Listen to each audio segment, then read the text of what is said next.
indexation, smart beta, beta. You may want to write those down. You may want to do some research around this, because I don't think the book does a good enough job of really focusing on indexation, and indexation is extremely popular these days. BlackRock invented it. Indexation, different permutations of indexation, beta approach, beta indexing, beta, smart beta. I mean, they have, I don't know, how many exchange traded funds does BlackRock have? I mean, look it up.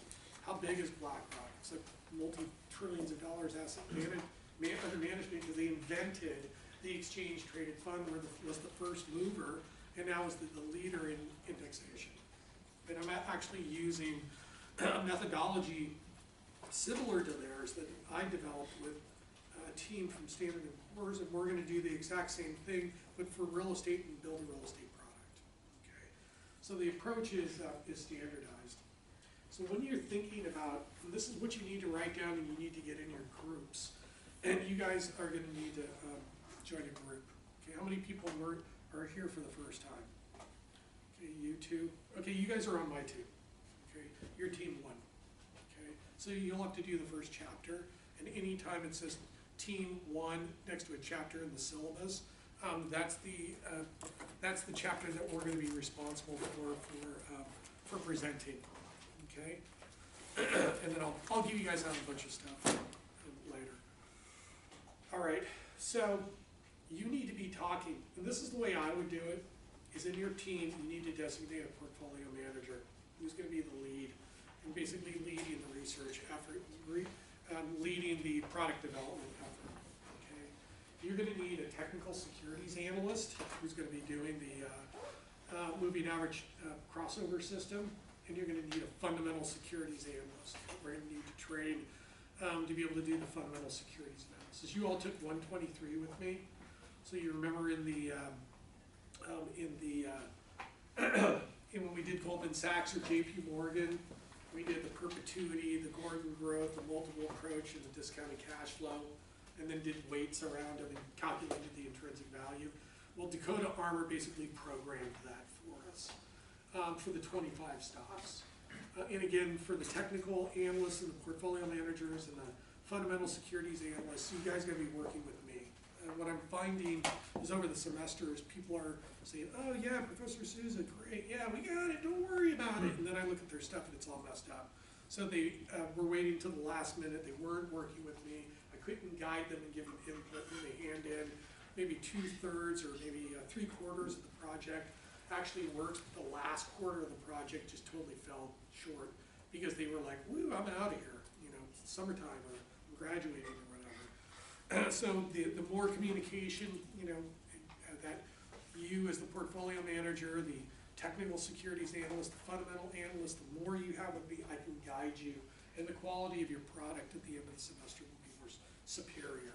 There was portions of the product last semester that I couldn't give anybody because it was flop. Okay, so I want you to be able to use a lot of this stuff that we're doing here.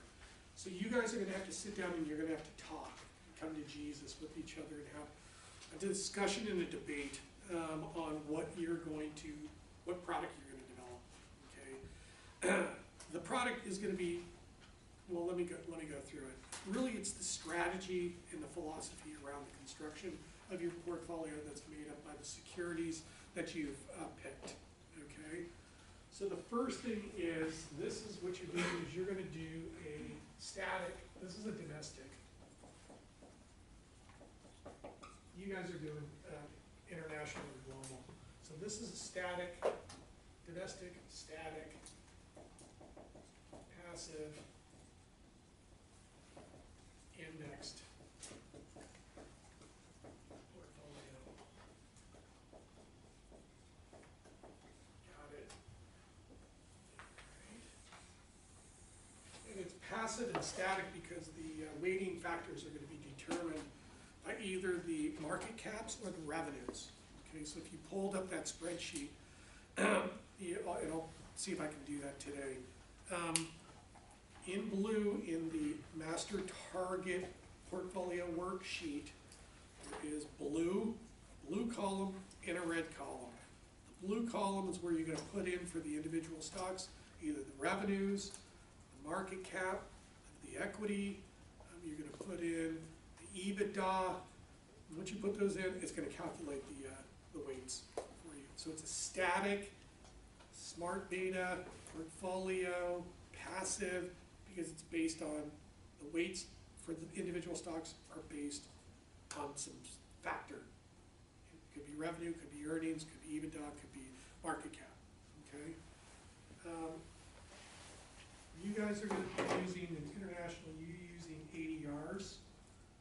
You're going to probably, everybody else is going to be getting, and you'll be getting it too, the pricing data you can get off of Yahoo, you can get it off of NASDAQ.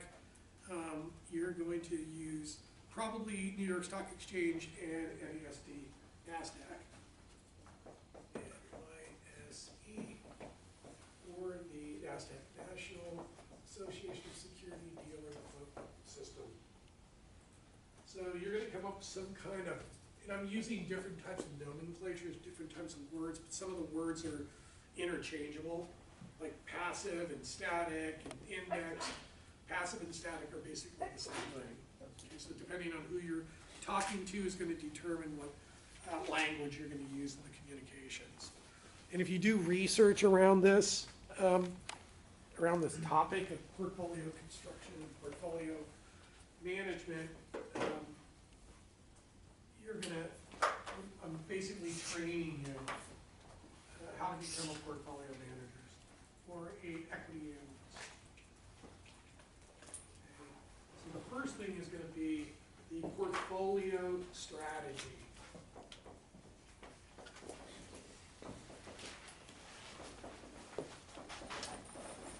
And you're going to have to communicate that. It's also called portfolio style. And what I like to use sometimes is philosophy. What is your philosophy?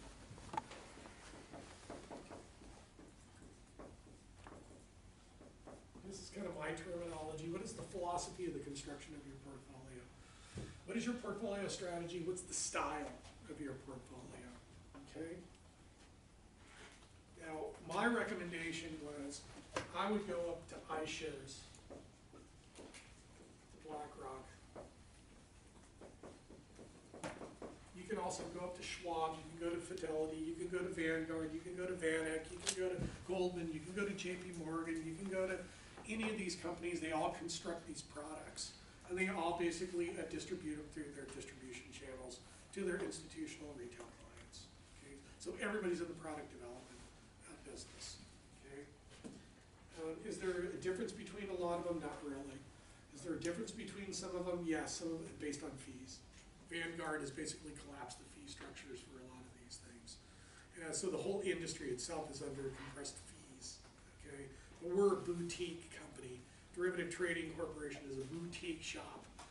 We build custom product for our clients. We could be sub-advisors to Vanguard and those guys, that's fine. But we're going to charge a higher fee because we're better. Okay?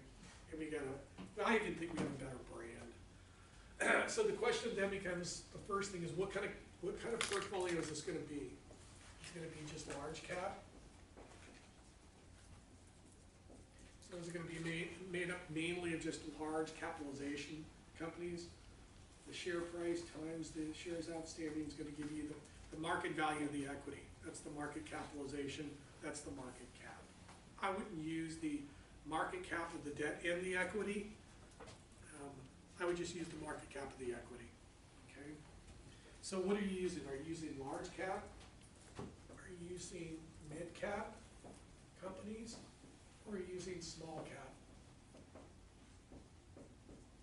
Now obviously large cap companies are very established. They're blue chip, AAA rated in most cases, very large established companies. They could be in defense, agriculture, tech, whatever, those are the different sectors. Okay. So you have to figure out, okay, do I want a large cap portfolio, lower return, but significantly lower risk, higher return to risk ratio, higher risk adjusted rate of returns, or do I want more growth from the small cap or income from the mid cap and the large cap? What's your style? Is it going to be income? growth? Or is it a hybrid? You can have two-thirds large cap income and then 1/3 small cap growth, something like that. I don't know, you gotta kind of figure out what your style is. Who are you selling to? You selling to risk-averse institutional investors, or are you selling to millennials working at Google? They got a ton of money laying around, and they got 40 years ahead of them in their life, and they want a small cap, growth-oriented stock because they really don't care about the volatility. They just want high rates of return over 40 years.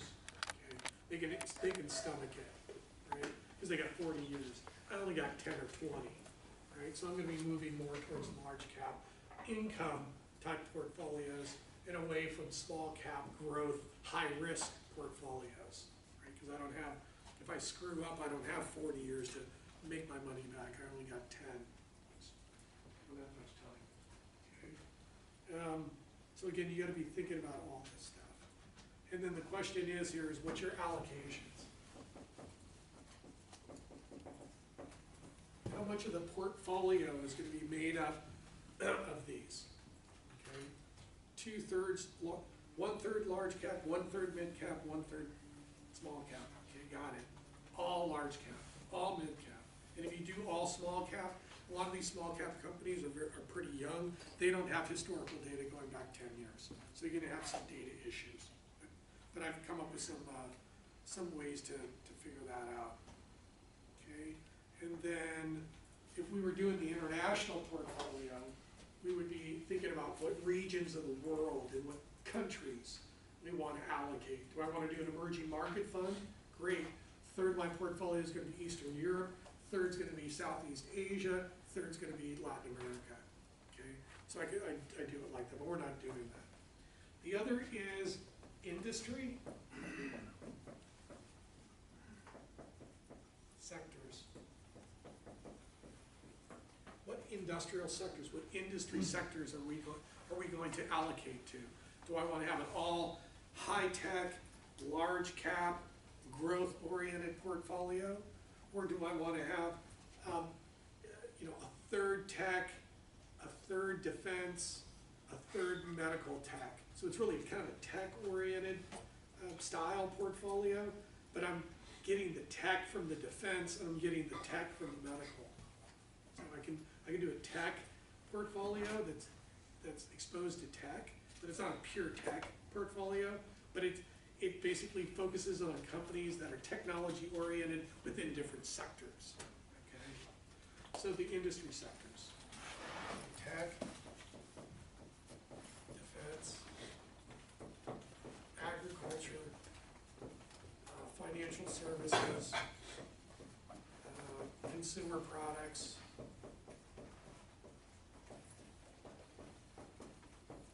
etc. And in the international class, you guys are going to be building these portfolios in different countries and regions.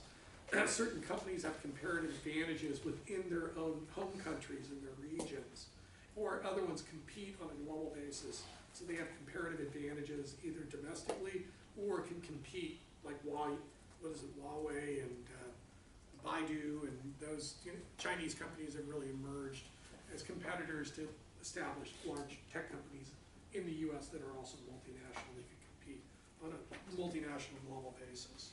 So you're looking at sector allocations also.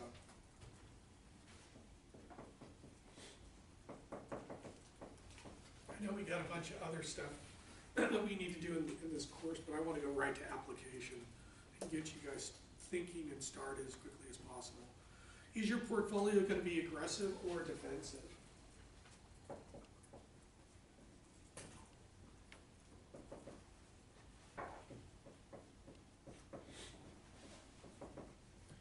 Is it going to be cyclical?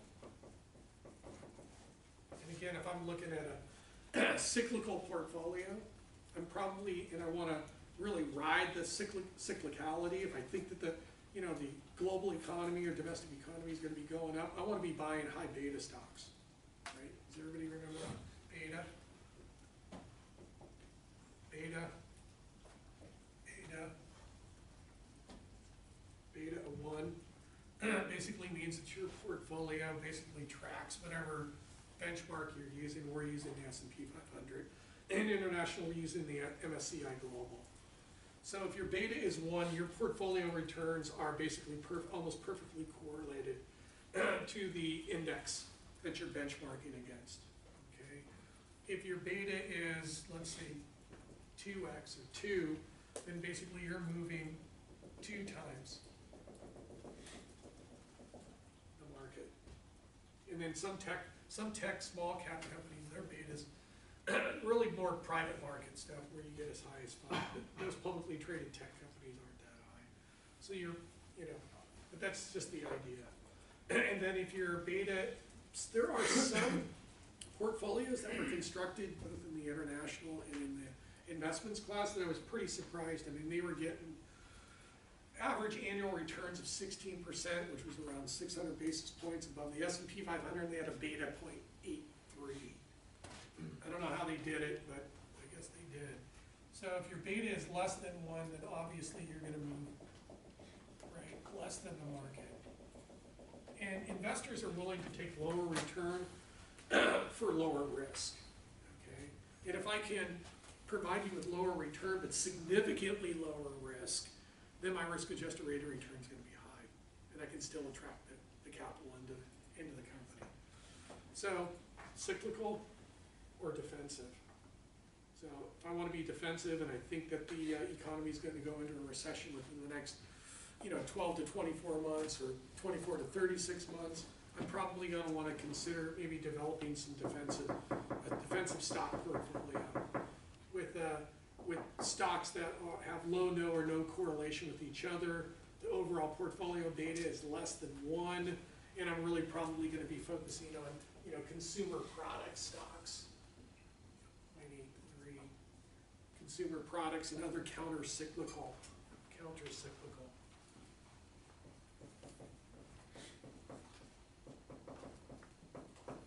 So again, when you're thinking about all these things, how are you going to communicate this to the client? How are you going to communicate this to the investment committee? You're pitching us, the investment committee, based on your products, that you're going to come up with a base strategy, and then you're going to create other products from this base strategy that you're going to come up with. How do you communicate it to the investment committee to approve it, so that we can approve it to get all the marketing material, to go out to market this fund, get the money in, invest it in this style, track the performance, and if we outperform the market we're in, then more money will start coming in. Okay? But you got to be able to communicate it to the investment committee and to the investors. All right? So there's that. The other is what is the risk and risk tolerance? What risk segment? It's just like marketing, it's market segmentation. What segment of the market are you targeting by risk tolerance? Okay? And what is the characteristic of your portfolio? I'll just say under risk. What is the risk tolerance of your client? And then also under risk is going to be the risky characteristic of the portfolio. What is the risk characteristic of the portfolio?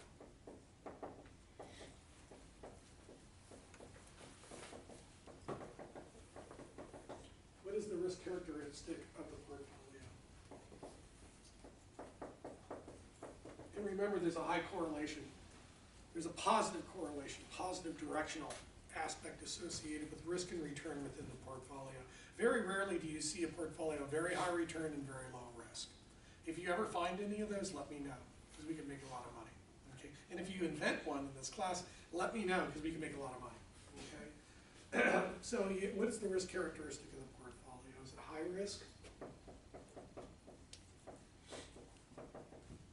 Now, obviously, if it's high risk, you're going to have a high standard deviation. Right? You're going to have a high variance. You're going to have probably a high beta. So those are the measures of the risk. So high volatility, high beta. Okay. So if it's high risk, that's how you're going to see it. What's high risk? That's probably going to be tech, small cap tech, okay, is a perfect example of a high-risk portfolio. Then and these are actually the terminologies that you're going to be using in your presentations. So you want to write these down. A lot of the language I'm using here is actually specific to your presentation. Yes? Is that under high risk, the first thing in the parentheses, is that beta? This one? Yeah. That's the standard deviation. So the standard deviation looks like that. Okay. And the beta looks like that. And usually a variance is it's like VAR. Those are some of the nomenclatures you're going to have to know. Just another question. Okay. So high risk and then moderate. High risk. Okay. And the next one is moderate risk.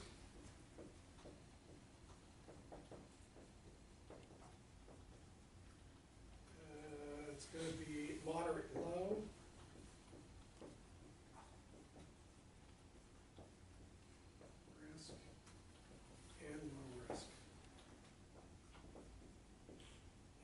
One class, it was interesting, I was substituting for an international class, and I did two classes in a row, and we built a global portfolio, global ETF portfolio, and we actually got some pretty good returns, and when we calculated the weighted average beta, we had negative betas. We had negative betas, because a lot of these global portfolios have, some of the returns are actually counter-cyclical to the overall benchmark, which I thought was really fascinating. Okay, and that's these are your tolerance levels too. So this is how you're going to articulate your portfolio you're going to pick. Okay, so the other is expected portfolio returns.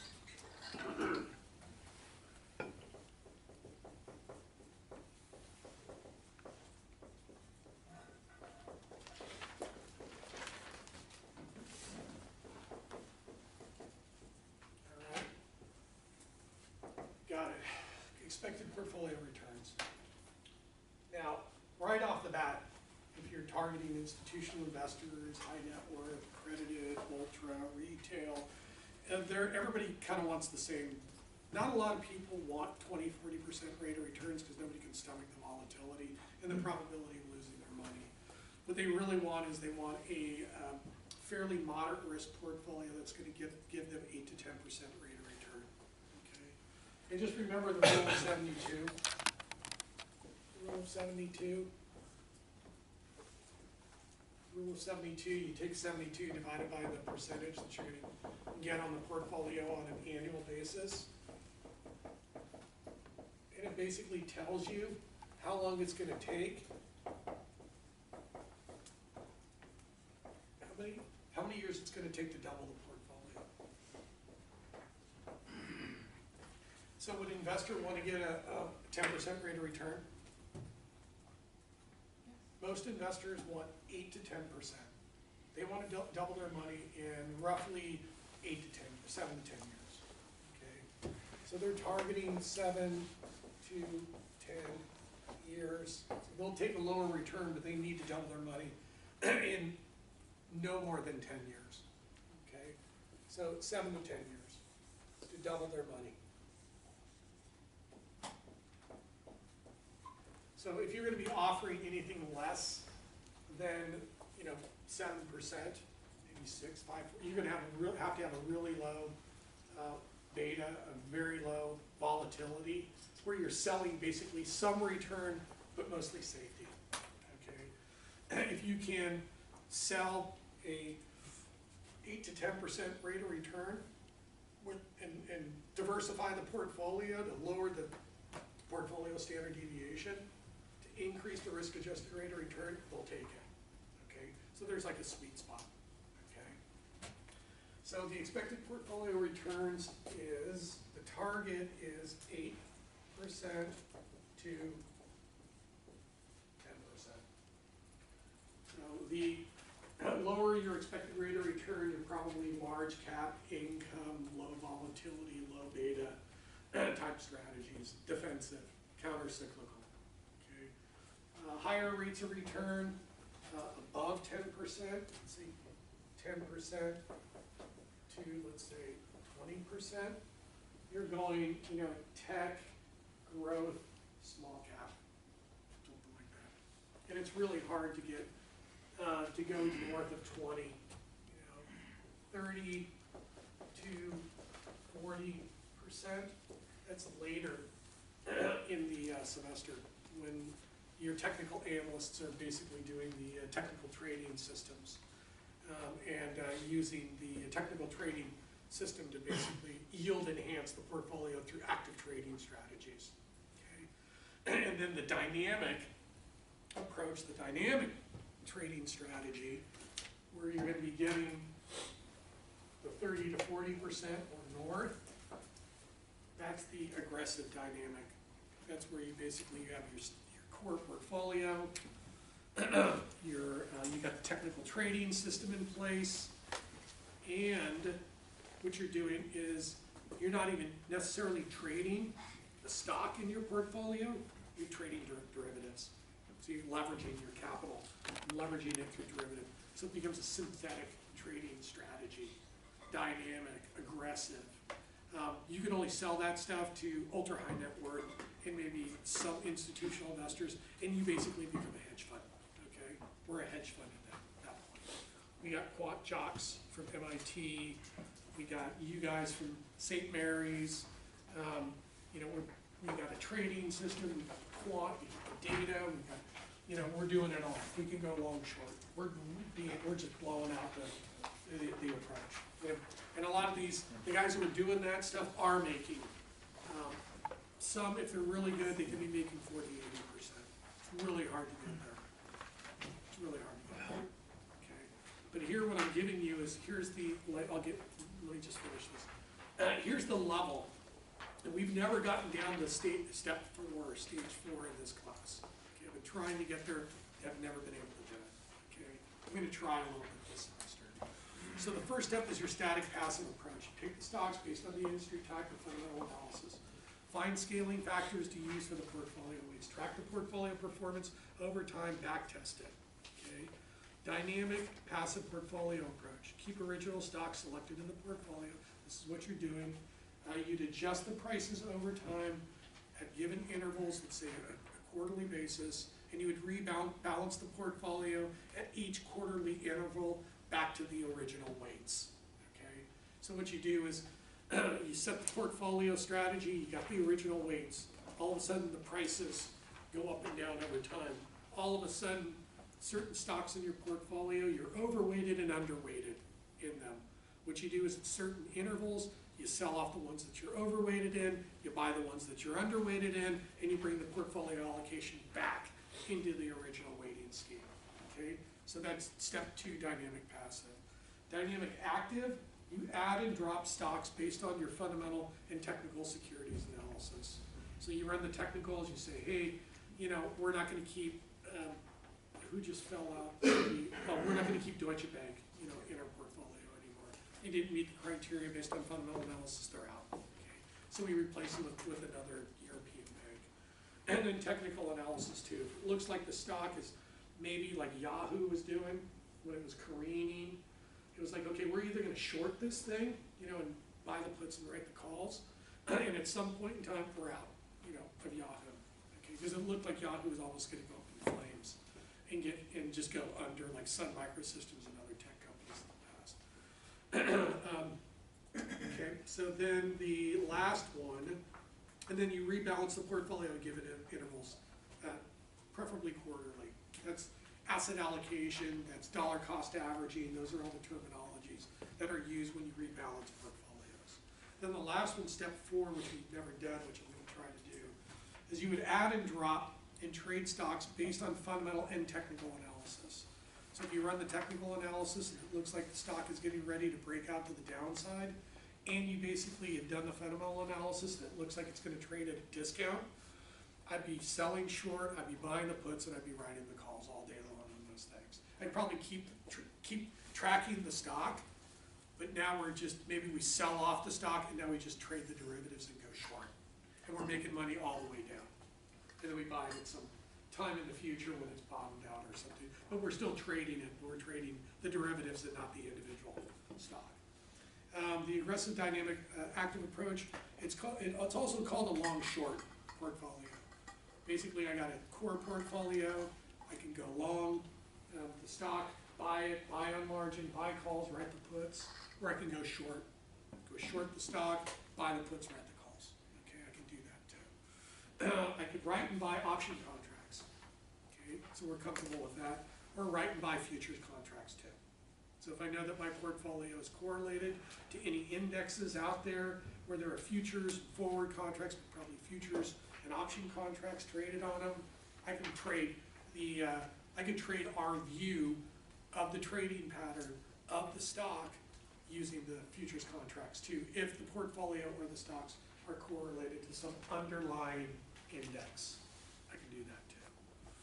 So this kind of lays out, you know, from very safe product development to very aggressive product process development, depending on how far you want to go. The further down you go, the closer you get to New York, okay? Because this is the stuff they do in New York, okay?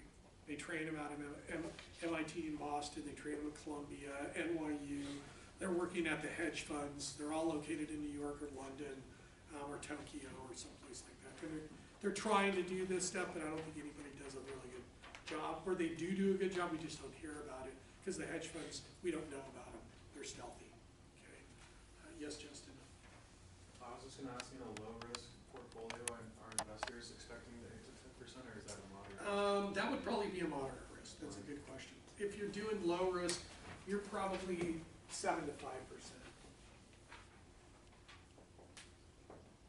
Now I would do, and if it's an equity portfolio, you're starting to get high yield bonds, corporate bonds, AAA bonds at this kind of yield. So at some point it's like, why am I in equities, which is so risky and volatile, when I can be in high grade AAA or double A or A rated corporate bonds and get the same return? The bonds are safer than the equity. So at some point in time, it's like, why am I in equities when I can be in fixed income?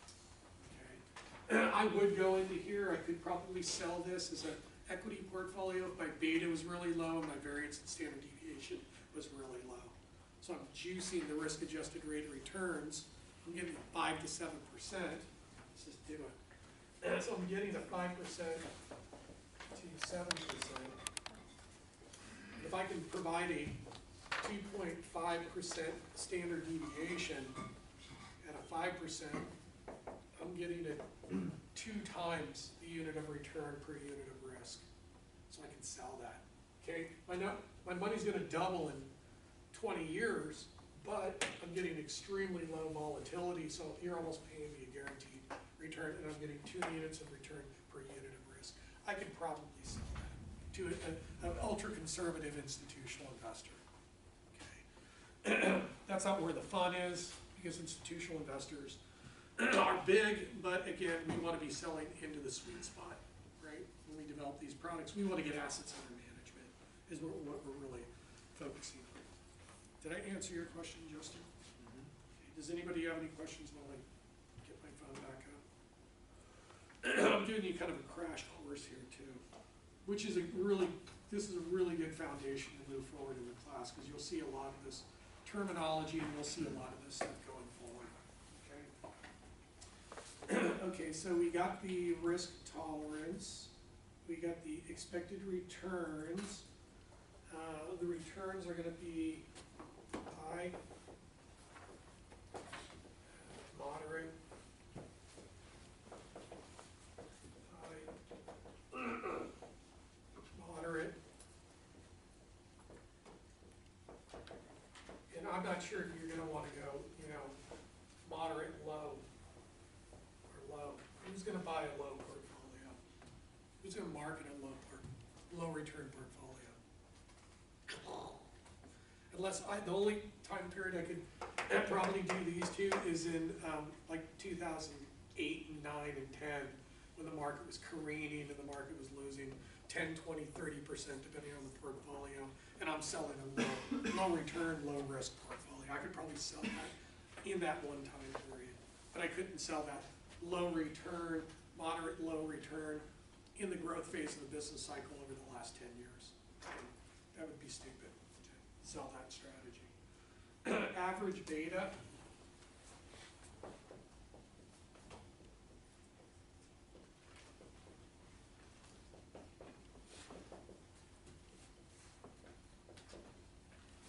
So within the worksheet, you have the weights, you stick in the beta, and it's going to calculate the weighted beta.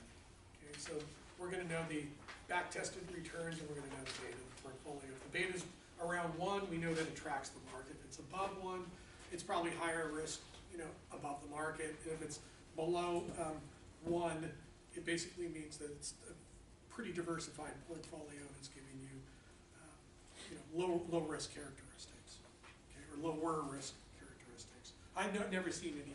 I've seen a few negative betas, and very rarely do I see portfolios, in a 30 range, 40 range. They're usually around, 0.8, around there. Okay, yeah. I was just gonna ask about negative betas, because I know you mentioned it earlier, but It you just seemed means to that answer it. they're going like this. These are the negative betas. So your portfolio basically has no systematic risk. Okay? If your stocks are trading on an exchange, they're exposed to systematic risk. They're going to move with the market. Negative betas are probably stocks, private equity stocks that aren't traded, thinly traded maybe, counter-cyclical, move in the opposite direction of the market. And That then would be a negative beta. traded in different places too, for example. Yeah, maybe. These would be the negative betas. They move in the opposite direction of the market. Gotcha. Very rarely have I seen them. And those are hard to sell. The other, in regards to risk measures, I've never done the average standard deviation or the variance of the portfolios, or the calculating the Sharp, the trainer,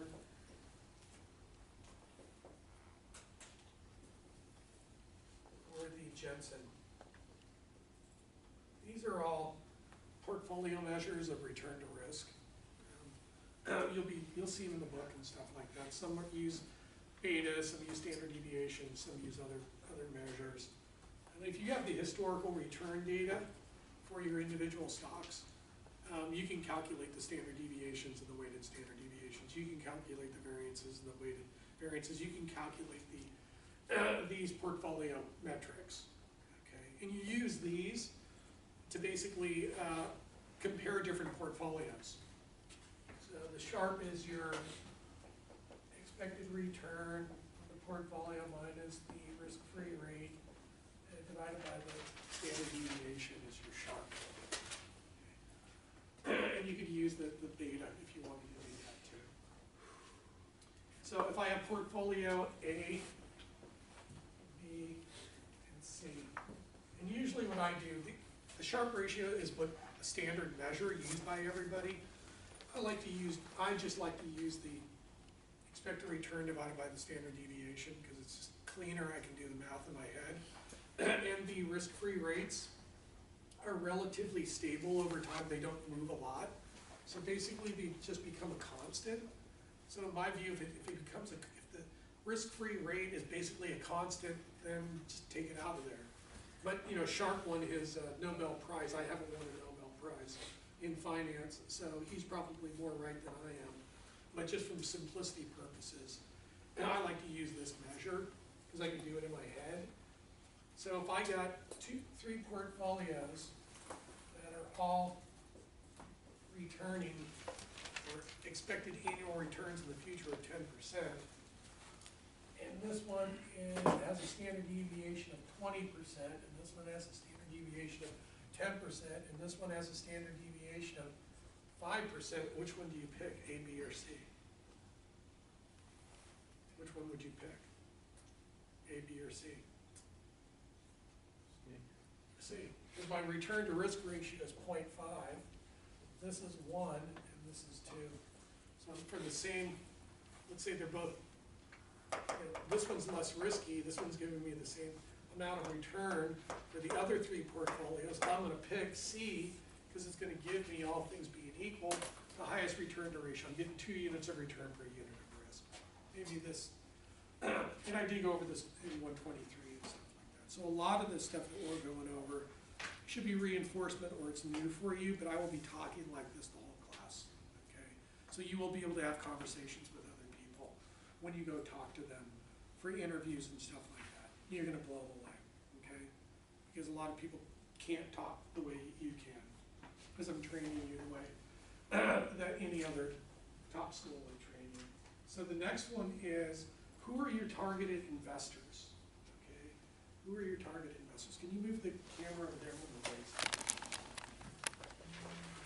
So who are you targeting to raise the capital? Who are you targeting to get the funds to flow into your portfolio, to accumulate the assets under management? Who are you targeting? And again, your messaging. Your messaging has got to be targeted to the client. Now you can market your portfolio to multiple segments of the marketplace, the investment marketplace. You're just going to have to communicate that to me. And I would highly recommend that you market to multiple investor segments. Okay, so a very large segment of the market, target investors.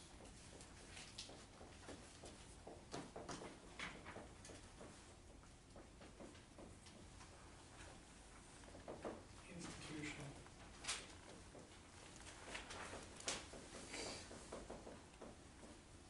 Pension funds.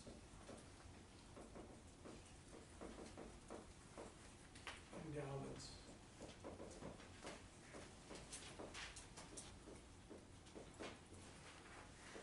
These are plan sponsors.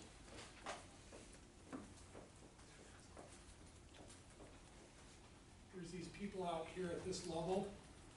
There's what are called the consultants. And the consultants basically work for the pension plan sponsors, the pension funds, and the endowments.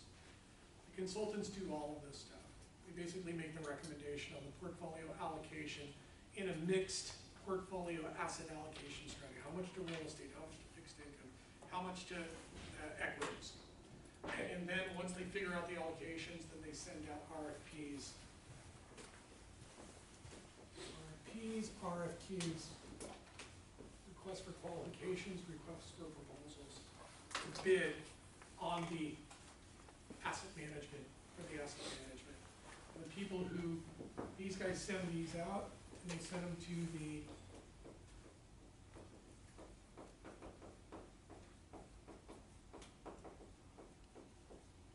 fund advisors.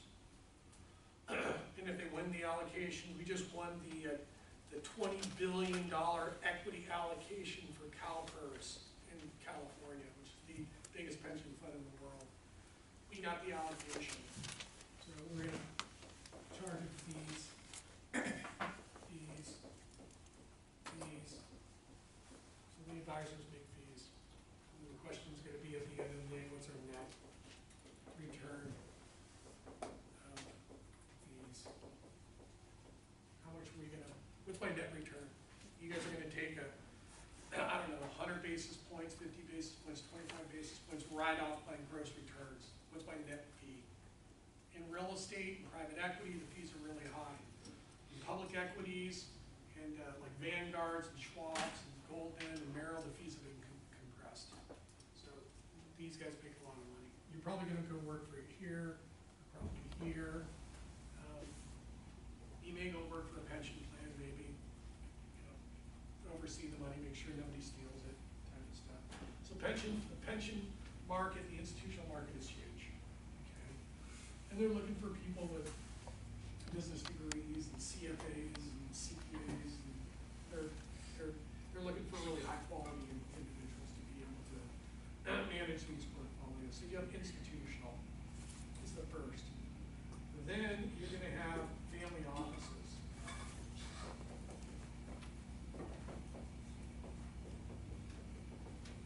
Now the family offices in those cases are made up of ultra high net worth individuals.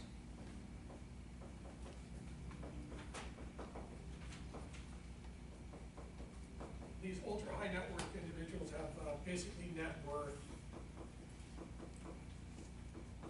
of $25 million. Wouldn't that be nice? you have basically, you can either market to ultra high net worth individuals or family offices, and usually family offices are made up of high net worth individuals that could be managing the portfolios themselves. And then they have other investors around that they bring in their own money and they manage. So we can do that too. Okay? So these guys are standalone, but they're all, the family offices are also standalone too. Accredited investors.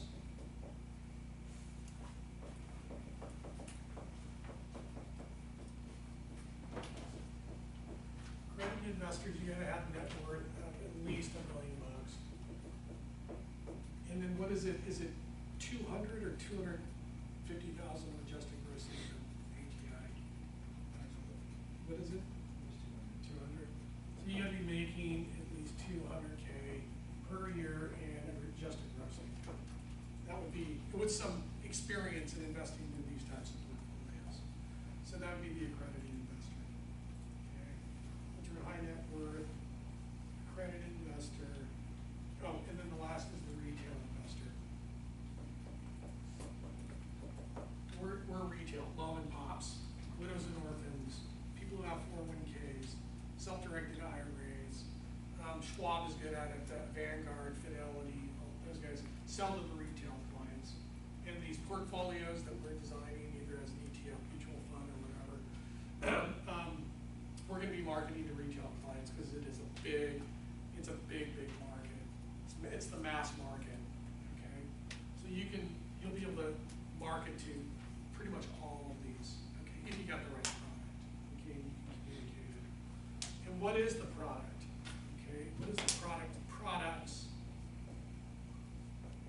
What are the products that we're gonna be developing? Well, we can do single accounts.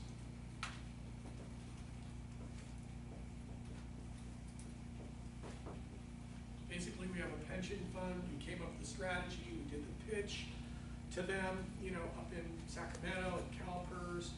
We said, great, we don't wanna buy the mutual funds, we don't wanna buy the exchange traded funds from you. What we're gonna do is we're gonna give you $2 billion. And what you're gonna do is you're basically gonna take the $2 billion and invest it in your portfolio strategy and manage the money in a single account for us, proprietary, okay? So it's gonna be a single account. Product. We can do that. The other is the, I'm going to do the next, I'm going to do commingled funds.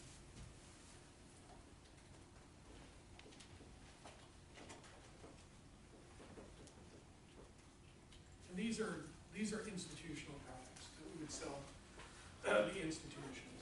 Commingled fund is basically I'm setting up a single account. Open up a brokerage account, I got the portfolio strategy, I go out to San Francisco City and Fire, okay, the union. I go out to a bunch of other unions, I go out to a bunch of smaller pension plans, and I say, hey, we're gonna launch a commingled fund based off of our strategy, would you guys like to put in 20 million bucks? So basically I get 10 to put in 20, that's 200, million. Maybe I get 100 of them, I get a couple billion under management. So what you're doing is you're basically pulling the capital and then managing it within a single account, but on behalf of multiple smaller institutional investors. Okay, so small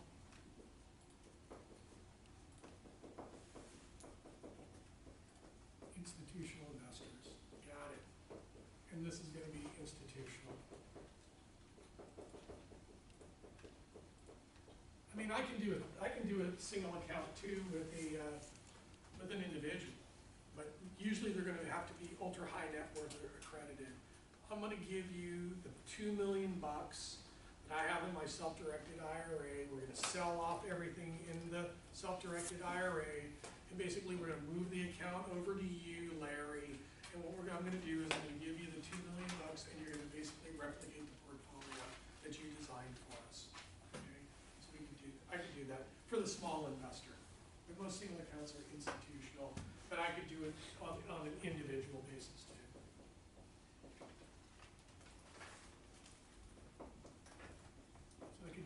So these would be small. These would be large. Okay. thought finance was marketing, did you? Exchange traded funds, ETFs.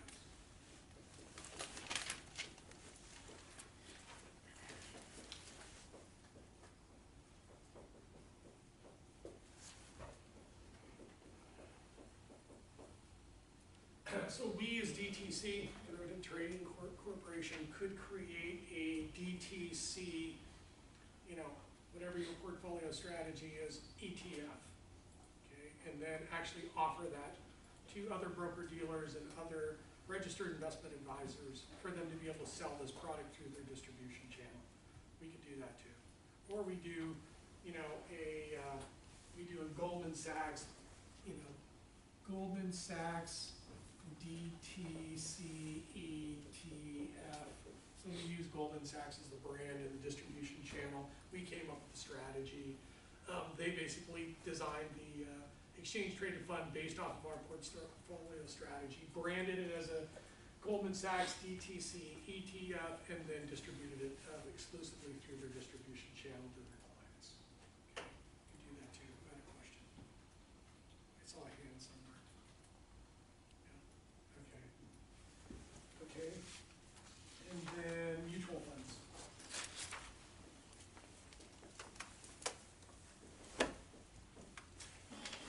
So like Schwab and Vanguard, Fidelity, Franklin funds, they have they offer basically the same product, the same portfolio strategy, either as an exchange traded fund, where they can buy and trade the exchange traded fund based on the portfolio strategy on the exchange, or they can just buy a mutual fund.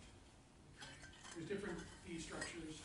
These are somewhat more illiquid because these are priced at the end of every day. These are continuous time priced. These are priced every second of the day on an exchange. These trade in the over-the-counter market and are mark-to-market at net asset value, NAV, daily. So these are mainly retail products that are going to be produced and designed and distributed specifically for companies who want to offer 401ks based on our strategy, or we sell them as mutual funds or exchange traded funds to the 401k sponsors, or people want to buy the exchange traded funds or the mutual funds based on our strategy and put them in their self-directed IRA. Okay. Is everybody familiar with a 401k and an IRA? Everybody know what an IRA and a 401k is? You understand? Those are qualified accounts, tax deferred. You don't pay any taxes on them until you reach 59 and a half. You pull the money out. You don't pay any penalties. You're 70 and a half. You're going to start liquidating your retirement accounts to pay the government because you've been investing in these accounts. Tax deferred for 20, 30 years, maybe longer. Okay? So I love the qualified side. Okay? It's a great place to be, as opposed to after tax. Exchange traded funds, mutual funds. We can also build indexes. Okay? We can also build indexes off of these strategies.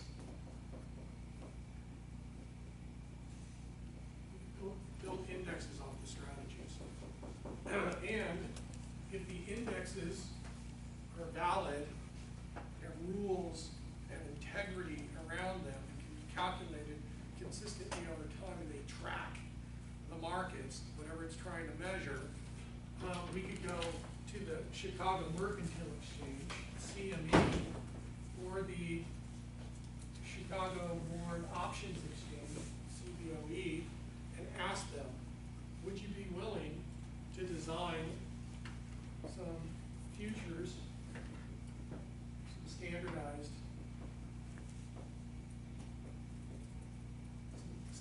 futures and options contracts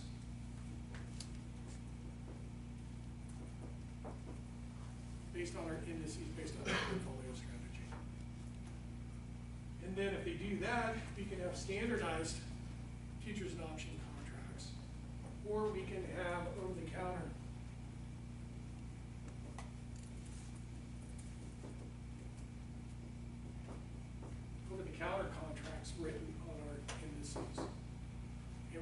some kind of percentage, basis points. Some basis points times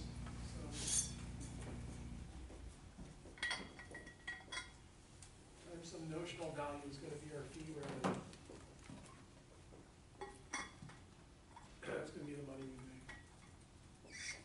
So Goldman Sachs finds a writer and a buyer for a forward contract based on our index that we developed based off your portfolio strategy. We're gonna probably make maybe 5 basis points or 10 basis points times the $2 billion notional value. That's gonna be the fee that we get for basically publishing the indexes based on our strategies. So we can make money that way too.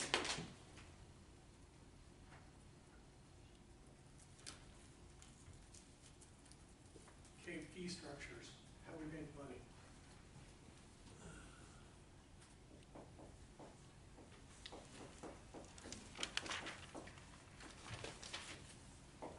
We gotta make money.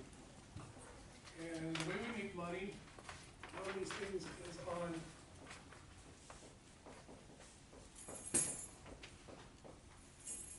assets under management, or AUM. We can make some money on trading fees. Maybe we charge our clients if they buy into our, into our ETF, a mutual fund, we're gonna charge them a load up front, or a load on the back end if they're buying a mutual fund. Or we'll charge them trading fees if they buy the shares as an ETF or as a stock. Or if we're managing the actual portfolio of securities, we're going to be buying and selling the securities over time, so we can make some transaction costs. Usually we waive those and just get a fee of assets under management. Okay, and the more risky, the more esoteric, the more active the trading is around the portfolio, you're going to charge higher fees. The more that the portfolio strategy looks more like an index and it's kind of on autopilot, but it has some kind of factor tilting, maybe it's some kind of higher beta scenario or something, I'm going to probably charge moderate fees, and if I'm building just an index that's going to replicate some kind of index, I'm going to charge less fees. Okay, so more it looks like other indexes, lower fees, more that it's more actively traded and more nuanced, higher fees, but there's kind of a sweet spot, in the fee structures, and there's a sweet spot in the marketing and the product development to be able to get the scale you need to get the 20 billion under management. So let's talk fee structures. So let's say 1%. 100 basis points, 1%, that's pretty good. If I'm going to charge 150 basis points, 1.5%, or 150 basis points, based on assets under management, I'm kind of pushing it, I better be adding value, and I better have an alpha, where I'm beating the market consecutively over time if I'm charging that much. If I'm charging 2% or 200 basis points, this may be a more aggressive portfolio, more actively traded, may even be a long short. They're actually trading some derivatives, in the portfolio to hedge off the risk or to take advantage of market opportunities. And then 250 basis or 2.5% or 250 basis points. This is probably a long short fund with some active trading. And if you're going to charge me that much, you better be giving me some alpha. At least, let's say the S&P 500 has averaged about 8%, right? 8% over the last 20 years per year, plus a fee of 2.5%. That's what, 10.5? So your portfolio has got to do at least 10.5% to justify for me to charge me those fees on top of what the index can do. And that's probably not enough, right? So you're going to have to manage the portfolio to probably get me maybe a 10, so I can get to a 12.5. Here you go. That looks better. And I take more. Right? You can get me 12 plus 2.5, 12.5 plus another 2.5, you're getting me 15 now. Now I can justify the fees. So you're gonna have to beat the market consecutively over time and provide alpha on a consistent basis to charge me fees at that level, okay? And the fees are being compressed. So we're trying to charge, we think for our product, my real estate product, we think we can get 75 basis points. The Vanguard's doing 25 or 0 now, right? But we're not competing against them, okay? We couldn't get a point, so we're thinking 75 basis points for our product, okay? Let's talk about money. So at a target AUM,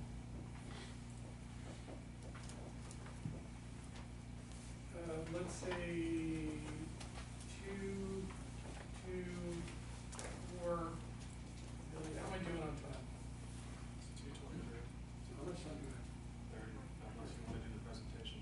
I'd rather finish this, because I want to give you guys the infrastructure. We can always do the blow through the presentations on Thursday. I want to get right to the heart of the class, right? I want to get right to it, because you're going to be constructing the portfolios, and I want to give you the infrastructure you need to build this thing.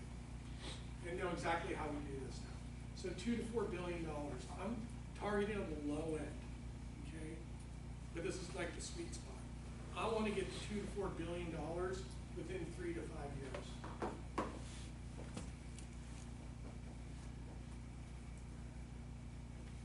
Now, Schwab, and these other companies can come up with an ETF or a mutual fund product, and within 48 hours, depending on the product, can bring in $2 billion. In 48 hours, on Friday they can launch it, by Monday morning they got $2 billion. That's amazing, right? So the question is, who are we, right?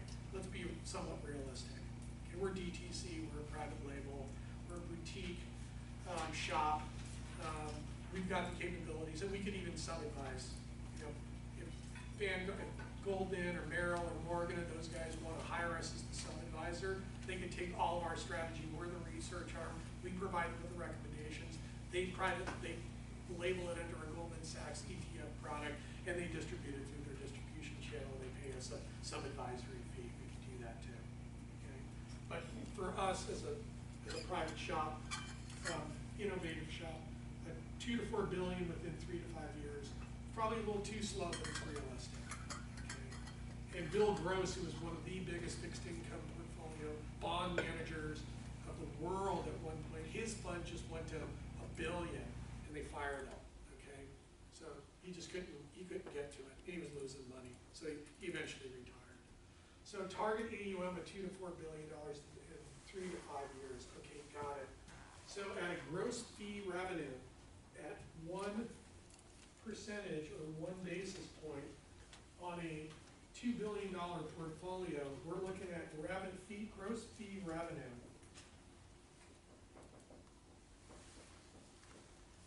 Gross fee revenue of 20 to 40 million.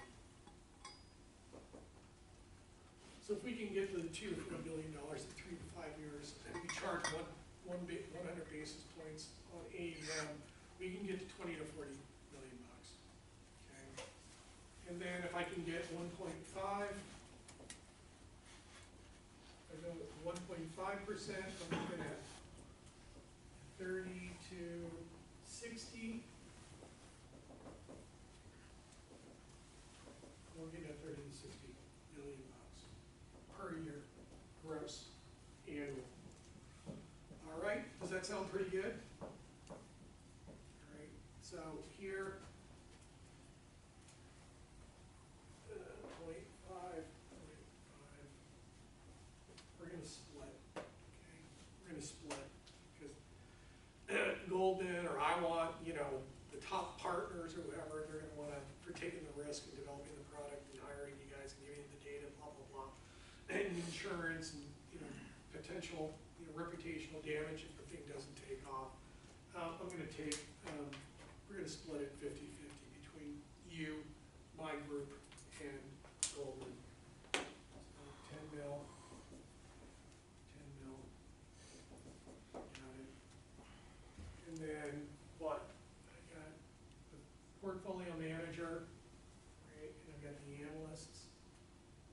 I don't mean to be greedy, but let's just say I'm greedy, right?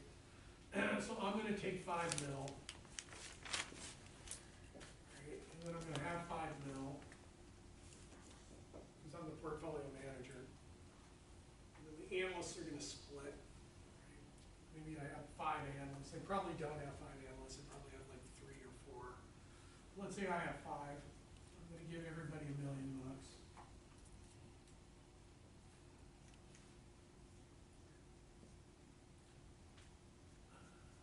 Something like that. So $1 million each. Maybe 500 grand in salary and another 500 grand in bonuses, if you prefer to do that too. So you can see, and now with the technology of big data applications and AI and machine learning and algorithmic trading and all that stuff, quantum physics and other stuff, the ability to actually design, build, distribute, manage, these things are gonna get easier and easier. So the fixed cost allocations and the variable costs are gonna compress. And it all flows down, down to the designer and it all flows down to the company, okay? So technology now is gonna revolutionize. Now there's like robo-advisors, right? I can go to Schwab, put in my stuff, they'll give me a robo recommendation. They don't need those like me as an investment advisor. It's all robo, it's very low fees. You get, recommendations and you're gonna beat the market. You're probably gonna be okay if you put your $1,000 a month, into their products consistently, every month for, 40 years, you're gonna end up with like $4 million or something like that. If you can get an 8 to 10% rate of return over the 30 to 40 year period, you'll win, you'll be fine, okay? So that's basically the economics there. Obviously, there's gonna be, we're paying Goldman for the office space and the data and stuff like that. This is just, they're gonna have to absorb some of those costs. We may have some costs on our side, but the economics are still pretty compelling if you can get into this stuff, okay? How am I doing on time? 15 minutes. Okay, cool. Let's do the memos and I'll lecture on some model building and then I'll do some other stuff over here and then we'll do the presentations on Thursday. How's that? Okay. Oops. So let's go. Remember the memos? Remember the memos? You remember them. Remember the memos? Memos are a pretty cool exercise. I mean, I took my 123. It's basically the investments course crammed into an introductory finance course. I don't tell my 123 students that because they freak out, right? And I don't tell them that a lot of the content that I'm teaching them is graduate level stuff so they can compete against the Ivy League and graduate students too. I don't tell them that. When I do, they freak out. So I don't tell them. They figure it out later. So let's do the memo really quick. So the memo, for those who haven't done the memos, they're very precise instruments. They're trading memos, trading briefs, okay? These are the things that you would submit to me, maybe to a committee, maybe at 4 o'clock in the morning. We look at them for an hour. You and your team goes back to your desk at 5. You start putting your trades in. You start getting ready for the market to open at 6 o'clock. The market opens, boom, okay? You're looking at your portfolios, you're applying hedges, you're buying, you're selling. You're maybe taking advantage of some of these recommendations, okay? So it's a trading brief. First thing is it's 1 page, okay? 1 inch margins on each side with more space at the bottom so I can take notes, okay? The memo, this is gonna be bolded and 16-point type, all right? You're gonna have date, semicolon, to, semicolon, from, semicolon, RE, semicolon, and then you're gonna indent, okay, 5 spaces. So the indent, all of this is gonna be flush with each other. This is gonna be flush along the margin, okay? You're gonna be doing 5 memos again for some of you. And if you've done them again and you have the templates, then you just need to update them, okay? very quickly we know stock price is forecast to rise 5% over the next 3 months. We know what we're trading and tracking. We know what direction it's going to go and how much over what period of time. Okay, right off the bat. This is exactly what the language is going to be. Don't deviate from the language. Okay, we are tracking stock prices. Based on our research, we, not I, forecast stock prices to rise 5% over the next 3 months based on the following factors: lower interest rates, higher revenue growth expectations, and rising gross domestic product growth. That's redundant. Rising gross domestic product, GDP. So that there's the macro factor, and these are the individual company factors. And these are your factors that drive stock prices. Okay, up. Therefore, we recommend the following 36 trades. This needs to be bolded. And actually, this should be bolded too. Stock prices to rise. We forecast stock prices to rise 5%. This should be bolded too. And then 36 trades. So you want to make sure that you have spacing here, spacing here, spacing there, spacing there, spacing there. Space between the line and the paragraph. Space between here and the table. Okay. Now that we know the direction of where we think stock prices are going to go, we can make money off the derivative trades, or off the trades. Okay. This is the trading brief that we're going to give our proprietary trading unit, and we're going to recommend our clients, particularly the accredited and high net worth clients. So we're trading and tracking 3 stock indexes: the S&P 500, the Dow, and the Nasdaq. Okay, so these are basically the abbreviations of the indexes. These are the tickers. Okay, this needs to be bolded right here. So we are trading and tracking 3 exchange traded funds. So what I would do is go up and find 3 exchange traded funds based off of these indexes, or 3 exchange traded funds. I don't care which ones they are. They have to be stock exchange traded funds, and put the tickers right there. Okay, and these have to be right justified in the cell. Okay, and then we're also trading and tracking 5 stocks, and you got to put the stock tickers right there. Okay, what I would do, go find the S&P 500 exchange traded fund. Boom. Go up to the website, find the fact sheet, which is in the upper right-hand corner. It's a PDF. Click on it. At the bottom, on the bottom right, they're going to give you the top 10 holdings that make up the exchange traded fund, or the S&P 500. Go get the ticker symbols for those top 5 companies and put the ticker symbols right there. I really don't care what 5 companies you use, or the exchange traded funds. But if you're doing oil and gold, they got to be oil or gold price indexes, and they got to be oil or gold exchange traded, oil or gold company exchange traded funds. And these got to be either oil or gold companies. Okay, got it. Since we think that the prices are going to go up, this is the first set of trades. Okay, there's only 2 sets of trades: when prices go up and when prices go down. 2 sets. You got to use them exactly the way I tell you to do it. Okay. So when I think prices are going to go up for the indexes, I'm going to buy forwards, futures, buy calls on futures, and write puts on futures. If I think that stock prices are going to go up, these exchange traded fund company prices are going to go up. I'm going to buy on margin. I'm going to buy calls, and I'm going to write puts on the exchange traded funds. I got 5 stocks that I'm trading. I'm going to buy on margin. I'm going to buy calls and write puts. The exchange traded fund shares are exactly the same as the stock trades. Okay, this is exactly the language you want to use. Don't deviate. Okay, 3 indexes, 4 trades, 12 total trades for the indexes. 3 exchange traded funds, 3 trades, a total of 9 trades for the ETFs. 5 stocks, 3 trades, a total of 15 trades for the stocks.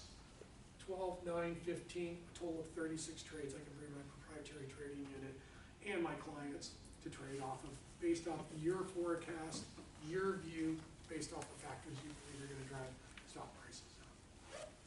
Okay, down here, so this is section 1, section 2, section 3, section 4.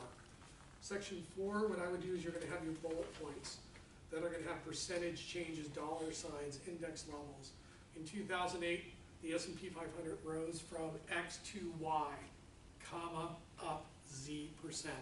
Now you're an analyst, okay? Driven by, maybe with another comment.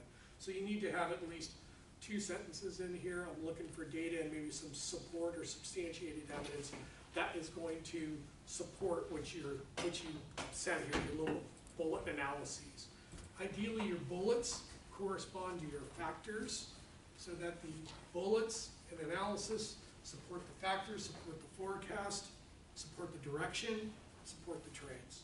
So that the memos are all intertwined together. They're totally related to each other. I would do a text box, put the bullets in there, and then white out the text box so you have some ability to move the text box around. If you just put the bullets in and you put the graphs in, you're going to be trying to format all this stuff and it can be complicated. I get calls all the time and students yell at me all the time, I can't format the memo. It's too hard. It's like, I know, it's really hard, but you got to learn how to do the formatting.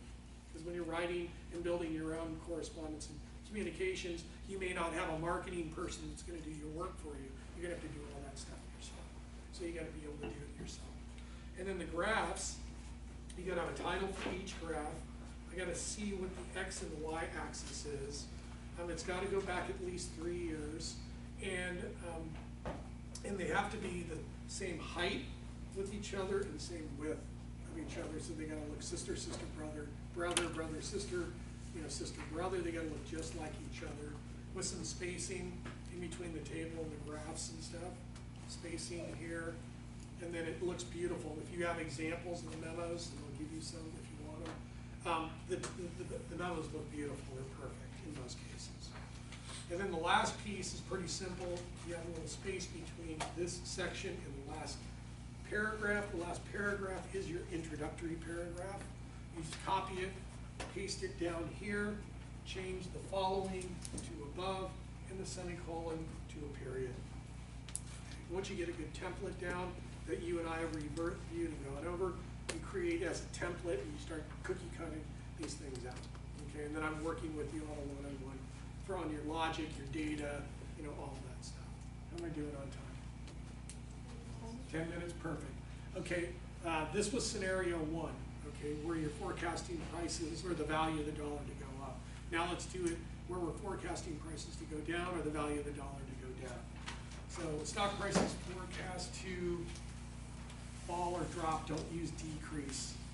Don't use increase, don't use decrease. I hate increase, decrease. It's either fall, or drop, or rise, rising, up to. It's better language. We are tracking stock prices. Based on our research, we forecast stock prices to fall 5% over the next 3 months based on the following factor. Higher interest rates, lower revenue growth expectations, and let's say a recession. Falling gross domestic product. Therefore, we recommend the following 36 trades. That stays the same. The template is basically the same, but instead of buying forwards, we are going to write forwards. We are going to write futures. We are going to write calls on futures. We are going to buy puts on futures. We are not going to sell on margin. There's no such thing. And I'll go through all of these trades and I'll give you an introduction to forwards and futures and options and that stuff. We are going to sell short. We are going to write calls and we are going to buy puts. Okay? And remember, these trades are the same as these. And I think the book does go over these trades.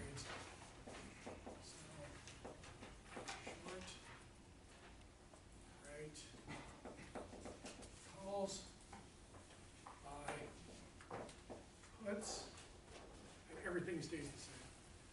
But you're gonna have to change the supporting evidence to support ideally would be to support the factors. What else about these memos? Oh, if you do a good job, and if some of these bullets make sense to use in oil or gold or bonds or the dollar, you can use these in other memos, because macro factors and other factors basically would substantiate your forecast in the direction. So you can leverage that. You know, there might be some, you might be able to leverage some of these. So as you kind of get into the memos and you get the template, you get the logic down, and you can see the leverage, just as long as it makes logical sense, you know, economically or financially from a theoretical standpoint, I'll take it. I'll take it. But we'll be working together, okay? And the key to these memos is to also train you not only to write business quality memos, but also to be able to use these memos for writing samples, for your ability to do technical memos and writing, for prospective employers for internships and jobs. That's one. The other thing to train you on is to work with me, okay? Some students in probably lower classes and people who haven't worked with me before, I really like to work with the students. Because I was a managing director, I managed multiple teams, I've worked in teams, I've worked for 25 years in the real world. There's no master-slave relationship in a lot of these companies, it's peer-to-peer. So if I'm working with somebody, we're working together. I'm taking the lead on this, okay, you're taking the lead on this, you're bringing it to me, we're sitting together, I'm showing you how to do the, you know, how to edit and format and the logic and grammar and that stuff, and then give it back to you, you fix it, bring it back to me, we'll look at it again, give you some suggestions, you go fix it, you bring it back, and to the point where it's perfect, then we go, boom, we can give it to the investment committee, the board of directors, senior manager, we can give this to the clients, because it's perfect, okay? So, getting used to working back and forth is really critical, because I talked to one of my students, who works at AAA as a financial analyst, he said he could not believe some of the new hires, when the senior managing directors and the managers were helping them, you know, correct some of their mistakes, they would be giving it back for them to go back and redo it, and they had to go back and forth multiple times sometimes before the product and the communication was ready to send out. And the ones that had gone through this with me, and he said I was already trained, I already knew how to work with the managers and the managing directors. But I watched some of the other people who came in, and they would get furious when the supervisor or the managing director would sit down and give them constructive feedback, and they were taking it personally, and they weren't taking it as constructive criticism or suggestions. So I know it could be frustrating with me going back and forth, and I may like hammer you on, well, you know, it's not a semicolon, it's a period down here, or you need upper lowercase over here, and you know, your commas are off and you're using I instead of we, you know, that's just the way it's gonna be. There's gonna be templates, there's gonna be communication standards in these companies. They're gonna want you to adhere to it because it's best practice for them, and you can't deviate, you gotta learn how to do it. If you learn how to do it the right way, you're gonna just excel within the company, and you're gonna be training other people, and you're gonna move up. So that's my little, how am I doing on time? Am I done? 4 minutes. Anybody have any questions or anything? Okay, maybe I can do this in 4 minutes. Here's the regression equation. This is what I need on that question on the exam, or maybe just take a picture of this, and I'll go back and do this on Thursday. But again, dependent variable, intercept, the betas, the independent variables, the error terms, okay? And then and the multilinearity question. Remember, you got two variables that are highly correlated to each other, and the dependent variable. Which one do you keep? Which one do you throw out? They're both highly correlated to the dependent variable, but they're correlated to each other. Which one do you keep? Which one do you throw out?